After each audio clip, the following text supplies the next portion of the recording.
Message du souverain patriarche Zosime. Le Saint-Esprit est mon guide.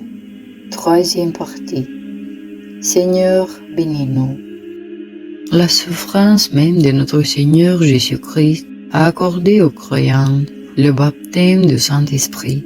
C'est si important que même le Fils de Dieu a dû souffrir, mourir sur la croix et ressusciter. Notre Seigneur comprenait parfaitement que sans le Saint-Esprit, il est impossible de comprendre et de connaître Dieu lui-même. L'Esprit de Dieu venant dans le cœur de l'homme est celui qui révèle les secrets du royaume des cieux. Le Christ dit, « Si vous demeurez en moi, tout ce que vous demanderez à mon Père en mon nom, vous le recevrez. » Mais comment savons-nous que nous sommes en Christ? Uniquement par le Saint-Esprit. Mais comment l'Esprit de Dieu agit-il sur une personne? Certaines sensations spirituelles, lorsque Dieu entre dans le cœur par grâce, une telle personne est déjà capturée dans le royaume des cieux. Les démons la détestent particulièrement. Ayant goûté Dieu avec son cœur et connu la bonté du Seigneur, elle ne peut plus vivre sans Dieu.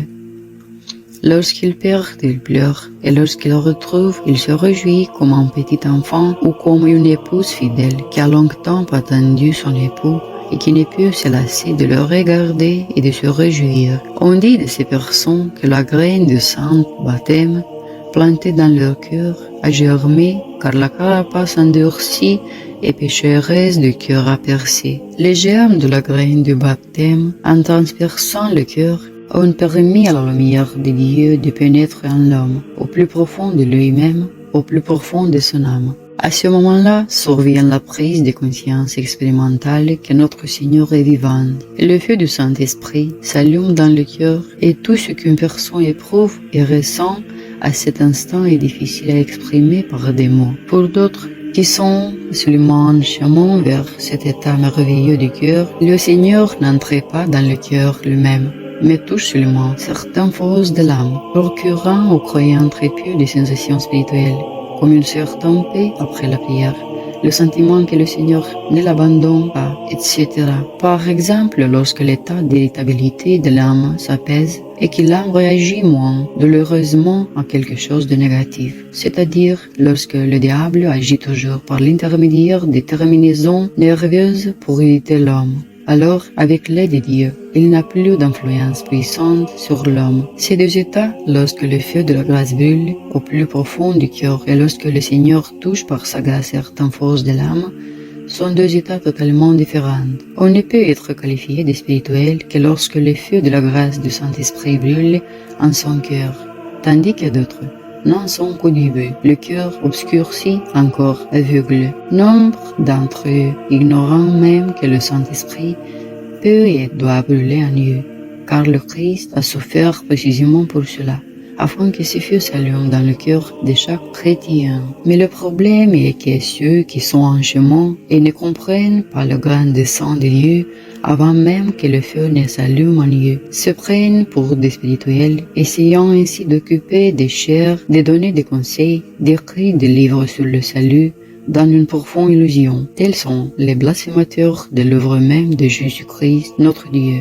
De telles personnes doivent prendre conscience de leur terrible tromperie et se repentir avant que le Seigneur ne les punisse. Telle était l'humilité des anciens chrétiens qui comprenaient, tant que le cœur ne brûle pas, il est inutile de parler de Dieu. Voilà la sagesse et la simplicité. Car le sang, par le feu de leur cœur, discernait quand ils pouvaient enseigner Dieu et quand ils pouvaient prier en silence. Je voudrais aussi dire à ceux qui sont encore sur le chemin de cette merveilleuse et paisible ardeur du cœur, ne vous découragez pas, car au moment propice, le Seigneur touchera vos cœurs. Votre fidélité dans les petites choses attirera certainement la grâce du Christ. Soyez patients et votre espérance ne sera pas déçue. L'ardeur de la grâce de Dieu dans le cœur lui-même engendre des états et des sensations variées. Puisque nous avons abordé le sujet de la vision spirituelle et de la sans-vision, je vais donner quelques exemples présentant également des différences, ainsi que la hauteur des degrés et de vertu, chaque degré ayant sa propre vision. Je dirais d'emblée mes chers amis, que ce sujet de sermon est si vaste et incompréhensible pour l'homme dans sa plénitude, que je n'aborderai donc que brièvement l'état spirituel. La sainte vision elle-même apparaît dès qu'une personne laisse un feu clair dans son cœur, et tandis que ce feu brûle, elle voit quelque chose. Dans cet état, elle se calme, souvent dans la grâce, et, voyant ce feu divin, s'en réjouit comme un enfant. Un tel état apprend à l'homme quand il peut parler et quand il ne le peut pas. En cela, le chrétien apprend à ramener son esprit au cœur par un silence complet des pensées. Grâce à une grande habileté dans cette œuvre sacrée, on peut attendre un tel silence que même une invocation mentale au Seigneur, dans la prière de Jésus, nous plonge dans une telle grâce que le seul mot « Seigneur » suscite en nous de telles sensations que, dans ce silence béni, on ne peut qu'après un certain temps reprendre mentalement la prière.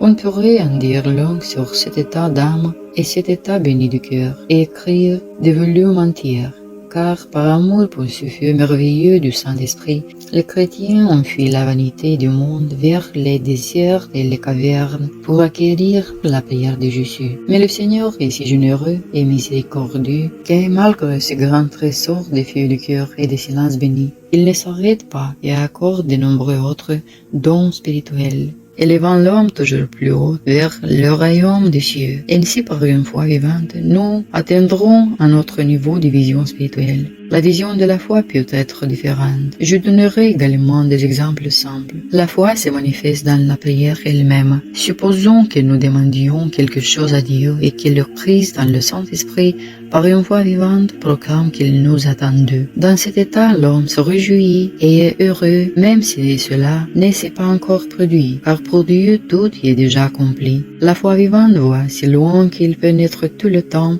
ce qui n'existe pas pour le Dieu éternel. La foi procure une telle joie qu'elle reçoit de Dieu à l'avance ce qui viendra en temps voulu pour le monde qui l'entoure. C'est pourquoi le saint apôtre Paul dit « La foi est la parole de ceux qu'on espère. » Tous les prophètes ont souvent vu beaucoup de choses grâce à l'esprit de foi vivante pour les siècles à venir. Un tel niveau de vision spirituelle procure une grande joie à l'âme et divers secrets de Dieu le sont révélés. On pourrait également parler de ce niveau de foi vivante et écrire de nombreux livres, mais sans passer par les degrés de vertu décrits ci-dessus, de ce silence béni, de cette foi vivante. Il est impossible d'acquérir le niveau le plus important et le plus élevé pour une personne, la vision de Dieu. Il est donné pour le grand amour d'une personne pour Dieu, pour sa disponibilité à souffrir pour le Christ, pour sa confession de la foi orthodoxe. Quoi de plus précieux que de contempler le bien-aimé, voir le Seigneur bien-aimé, écouter ses paroles merveilleuses. Le psalmiste dit « Goûtez et voyez combien le Seigneur est bon ». Vraiment, il n'y a rien de plus beau et de plus précieux. La vision de Dieu et l'amour pour le Christ sont indissociables. Lorsque le cœur aime, il pense toujours à l'être aimé. De l'année, une contemplation incessante de Dieu. Mais comment cela n'est-il dans le cœur de l'homme? Le Seigneur philanthropique donne à l'homme une autre vision. Elle est dite intelligente et se combine avec la faveur du cœur.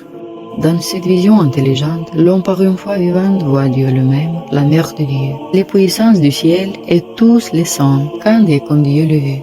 Par exemple, lorsque l'on voit la très sainte mère de Dieu, on ne voit pas seulement une image, mais la véritable mère vivante de Dieu.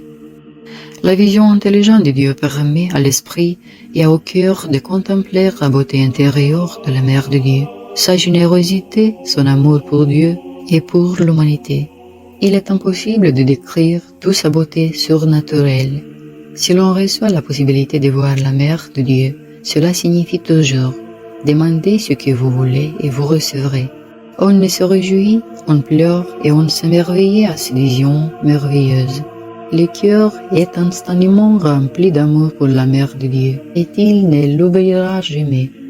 Et si l'on est déjà digne de voir le ciel de cette vie, il est évident qu'on ne s'en séparera pas après la mort. Par la vision de Dieu, on découvrait la grandeur et la gloire de notre Seigneur.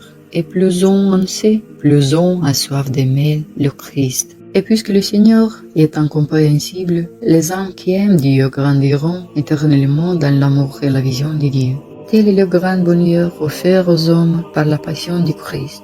Ceux-là seront véritablement appelés fils de Dieu très haut. L'amour pour Dieu et pour la Mère de Dieu se manifeste également par divers sentiments suprêmes, dont nous parlerons dans un autre sermon, si le Seigneur le permet.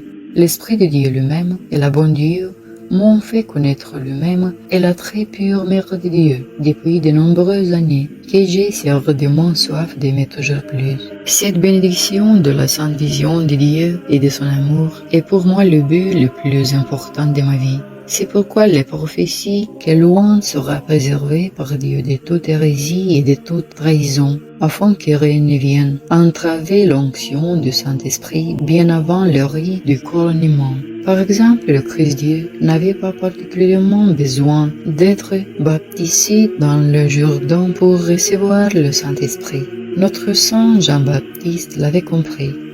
Mais pour accomplir toute justice pour notre salut, Dieu lui-même a dû passer par la sanctifiant les eaux du Jourdain par sa propre présence. Il en va de même pour le dernier roi qu'il a été préalablement sanctifié par le Saint-Esprit, qui est l'onction spirituelle. De plus, selon les lois de l'Église orthodoxe, il était nécessaire de passer par un mariage et une onction religieuse.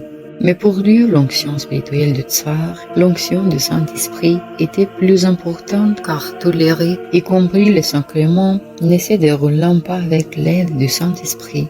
Par exemple, un prêtre dit à quelqu'un « Tes péchés te sont pardonnés ». Le Seigneur peut ne pas pardonner à cause de la négligence du pénitent. Les exemples sont nombreux.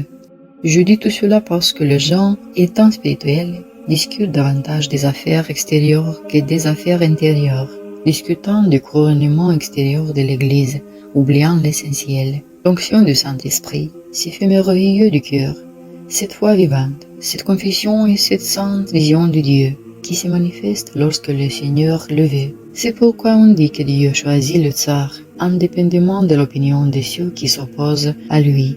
Il serait bon que les gens entendent cela, afin de ne pas devenir ennemis de Dieu. Ceci est déjà la troisième partie de mon texte sur le Saint-Esprit, et chaque fois mon cœur est rempli d'une joie toujours plus grande, car je comprends que le temps est venu de nourrir le cœur d'eau vive. Cette joie en Dieu pour les hommes me soutient et me fortifie. Mon cœur voit la défaite du diable dans l'esprit. Remercions le Seigneur notre Dieu, qui désire le salut de tous les hommes. Amen. Souverain Zosim.